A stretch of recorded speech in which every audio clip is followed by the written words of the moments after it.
अपने व्यक्तिगत दुख दर्द भुलाकर दिन रात जनता की सेवा में लगे रहने वाले शेर आमदार बच्चू भाऊ कड़ू का व्यापारी संघ अचलपुर परतवाड़ा के व्यापारियों ने भव्य स्वागत किया। उस समय उन्होंने क्या कुछ कहा, आइए सुनते हैं।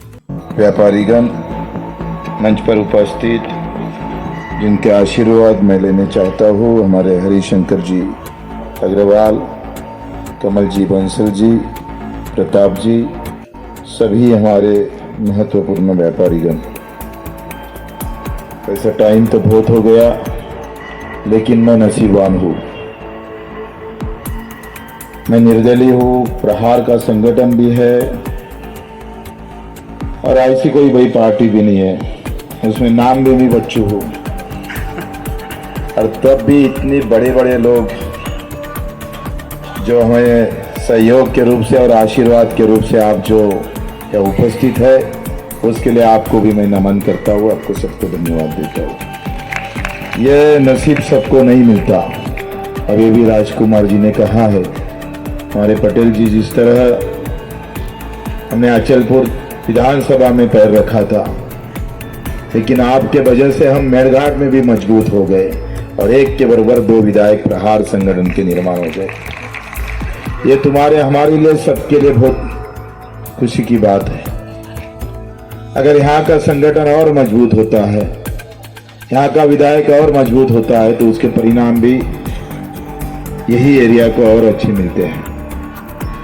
अगर हम आज 1 के 2 हो गए और 2 के कल मालू जी ने बोला इस तरह से अगर 10 हो गए, तो मेरे को लगता है कि मुंबई और महाराष्ट्र की पार्टी सत्ता हम चलाएंगे। और जब यहाँ से अगर सत्ता हिलती है और बैठ जाती है और उठ जाती है, तो अभिमान का तो आपका भी थोड़ा और बढ़ जाएगा। आपका नाम और गौर से और ताकत से और अभिमान से लिया जाएगा। राजनीति में बल का उपयोग बहुत महत्वपूर्ण होता है। अगर बल नहीं है तो फिर दल से कोई मतलब नहीं होता। अगर दल और बल अगर स्वरूप से अगर मजबूत आता है, फिर क्षेत्र का विकास कोई रोक नहीं सकता, कोई रोक ही नहीं सकता। इसलिए आपके आशीर्वाद और सहयोग की बहुत जरूरत होती है। जिस तरह ने हमारे सतीश भैया मैं हमेशा देखते रहता हूं उनके, मैंने उनको लिए ज्यादा मदद कुछ किया नहीं, लेकिन उनकी मदद बहुत ताकत से मुझे हमेशा रही, सभी की रही। मैं ये जरूर कहूंगा कि 2 काम कम किए होंगे, लेकिन किसी व्यापारी और किसी छोटे लोगों को बच्चू कुड़ से कोई तकलीफ नहीं हुई। किसी को बच्चू कुड़ की तरफ से अगर जानबूझ के और कोई अलग से नहीं, तो मुझे पता है विधायक किस तरफ से काम करते हैं, कहाँ किसी को अटका कर किस तरह से मतदान तो लेते हैं, लेकिन अर्थदान भी ले लेते हैं। बहुत सारे एरिया में मैं देखता हूं। अगर लेआउट वाले ने नहीं बुलाया तो उसको भी, तो मैंने ऐसा कभी नहीं किया, न कभी करूंगा। ये हमारा स्वभाव ही नहीं है। मेरे नाम के पीछे कड़ू जरूर है, लेकिन मैं उतना ही, जैसा उज्जवल ने बोला जितना ऊपर से कड़ू है, उतना अंदर से भी हम बिल्कुल दवा के जैसे है। के पास पैसा ही नहीं लगी तो भी दान करता है, वो बड़ी बात होती है।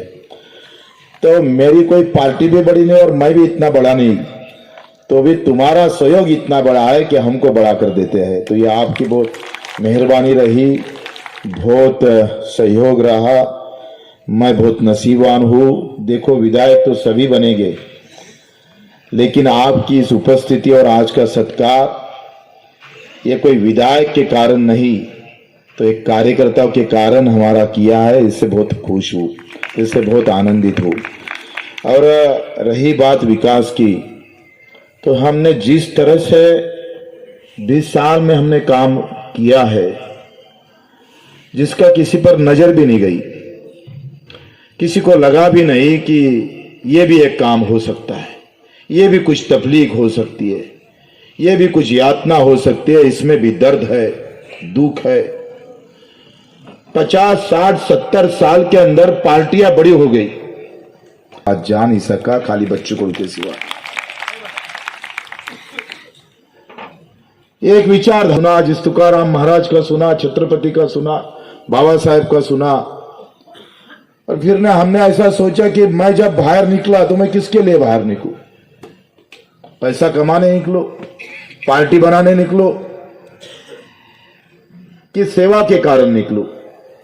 तब मेरे मां ने बोला कि पार्टी खत्म हुई थी चलेगी, लेकिन सेवा नहीं खत्म होना चाहिए। और उसी को लेकर मेरे मां का ये जो सुना हुआ 2 शब्द है, इसने बच्चू को बनाया है। और पूरे महाराष्ट्र में हर कोपरे पे, हर तहसील में, हम जिले में गए, जिनको 2 पैर नहीं, 2 हाथ, बस दुख इतना ही धर्म है, उनका पूरा भविष्य बन गया था। और मैं जब पहली बार एक कार्यालय के सामने 10-15 विकलांग लोग बैठे और अधिकारी उनको कुछ सहयोग नहीं कर रहे थे पुणे के अंदर, मैं तो ऐसे ही जा रहा था और मेरे काम के लिए गया था। तब देखे तो मैंने देखा यार इतने बड़े विकलांग लोग हैं, जिसके पास पैर नहीं था, आंख नहीं थी, ऐसे लोगों को भी अंदर अधिकारी लेते नहीं। तो मैंने जानबूझकर वहां देखा तो बोले 2 दिन आकर बैठे हैं, अभी तक अधिकारी नहीं मिलता है। तो मैंने सोचा इतनी अगर हमारे जिसको सहायता की पहली जरूरत है, मैंने तो बोला था अगर मेरे जैसे कि इस पास सत्ता अगर आ गई तो मैं तो पहली कलम विकलांगों के, दिव्यांगों के लिए लिखूंगा कि जो सबसे जरूरतमंद है। हम तो बहुत अच्छे हैं कि 2 आंख भी है, पैर भी है, सुन भी लेते हो, देख भी लेते हो, लेकिन इन लोगों के लिए मैंने विधानसभा में सब देखा तो मुझे नहीं लगा किसी ने लक्ष्यवेधी की, किसी ने तारांकित किया, किसी ने आवाज उठाया होगा। क्योंकि वोटिंग के नाम पर वो जीरो है, जिनका वोटिंग ही नहीं है, प्रभाव ही नहीं है। मतदान में जिसका प्रभाव नहीं है तो उसका कोई नहीं होता। प्रभाव है, अभाव है, सब है, लेकिन उसके साथ बच्चू खड़ा था। ये पूरे हिंदुस्तान के अंदर एकमात्र उदाहरण बच्चू का है। आपने जो वोट हमें दिया, तो हमने, आप अगर वोट नहीं देते थे और मैं अगर विधायक नहीं बनता था, तो ये जो पुण्य का काम है ना, ये ना मुझे मिलता था ना आपको मिलता था। तुम्हारे वोटों के कारण ये पुण्य का काम आपको भी मिला है, ये पुण्य आपके भी नसीब में आया है। क्योंकि आपके एक वोट ने दिव्यांग मंत्रालय खड़ा किया। पूरे हिंदुस्तान की बात नहीं कर रहा हूं, पूरे वर्ल्ड के अंदर खाली एकमात्र महाराष्ट्र में मंत्रालय है दिव्यांगों का, बाकी कहीं नहीं है। यह पहला निर्माण हमने किया है। जब भी यहां से 50 साल जाएंगे तो अचलपुर का नाम अमर रहेगा दिव्यांग मंत्रालय के कारण। दर्शकों नमस्कार। पूरे देश की जनता के लिए हम एक संदेश देना चाहते हैं कि आज एक ऐसे जुझारू नेता हमारे साथ हैं जिन्हें हम कह सकते हैं कि जो एक मेलघाट का शेर था वो पूरे महाराष्ट्र का शेर बनकर उभरा है प्रहार के माध्यम से। तो भारत रहस्य चैनल के लिए हम आपकी शुभकामना चाहेंगे सर, और साथ ही साथ वंदे भारत को जो पूरे देश में लोग देख रहे हैं उसके लिए भी आपकी शुभकामना हम चाहेंगे। क्या कहना चाहेंगे चैनल की शुभकामना के लिए और आगे बढ़ने के लिए? वंदे भारत बहुत ही सुंदर नाम है मेरे जी धन्यवाद। और भारत को वंदे करना चाहिए, वंदे रहना चाहिए। और मुझे ऐसा लगता है कि आपका चैनल, आपका न्यूज चैनल बिल्कुल आखिरी टप्पे के लोग और जो भी समस्याग्रस्त है इन लोगों को लेकर हमारी भारत भूमि का गर्व बढ़ाएंगे और इससे और मजबूत आप आगे जाएंगे, ऐसे मैं शुभकामना। जी बहुत बहुत धन्यवाद। और एक आज हमने सर जो कैंप चल रहा था वो भी पूरा कवर किया है। तो एक छोटा सा सवाल इसमें भी ये बताना चाहेंगे लोगों को कि हमने देश में कई जगह देखा है, कई प्रकार के मेडिकल कैंप चलते हैं जिसमें सिर्फ चेकअप होता है और मामूली दवाइयाँ देकर उन्हें विदा कर दिया जाता है। लेकिन आज भाऊ हमें पता चला कि वहाँ पर जो ट्रीटमेंट होता है उसके बाद अगर उन्हें कोई बड़ी बीमारी भी है तो उनका निःशुल्क इलाज होता है। इसके बारे में ये कैसे संभव कर पाए आप, इतना बड़ा और इतना कठिन कार्य? 2 शब्द क्या कहना चाहेंगे? पहले तो हम इसमें जो तहसील के है उसको अलग निकाल लेते हैं, जिले के अंदर होता है उसको अलग निकालते हैं, नागपुर में और मुंबई में। ऐसे हम पूरी उसके करते हैं पेशेंट की, और फिर उनका सब लेने आने का सब 25 साल से मैं कर रहा हूँ। इसलिए कोई मट्टी का पहलवान जिसमें तरबेज होता है उसमें हमारे कार्यकर्ता यानी हमारा तो डाय हाथ का काम इतना आसान से हम करते हैं। और आज के तारीख में जो ज्वलंत विषय बना हुआ है सभी के लिए, कई बार मतलब ऐसा हो जाता है कि कोई किसी धर्म को लेके चलता है, किसी धर्म को लेके चलता है।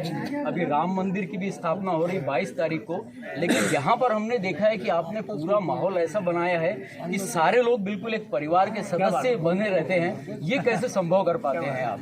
क्योंकि राम काम में ही राम है जी, काम है तो राम है, और काम नहीं तो राम का है।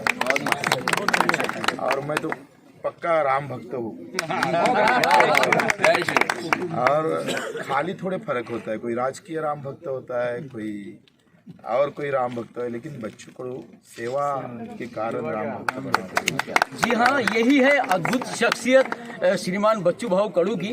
वो जब जिस किसी से भी मिलते हैं उसे लगता है कि ये मेरा अपना है, क्योंकि इनका नाम बच्चू है तो कभी बच्चे का एहसास होता है, और कभी इनके सामने जब बड़ी बड़ी मुसीबतें आती हैं किसी भी व्यक्ति के सामने, तो उन्हें लगता है कि मेरे साथ एक शेर है, मेरे साथ एक राजा है।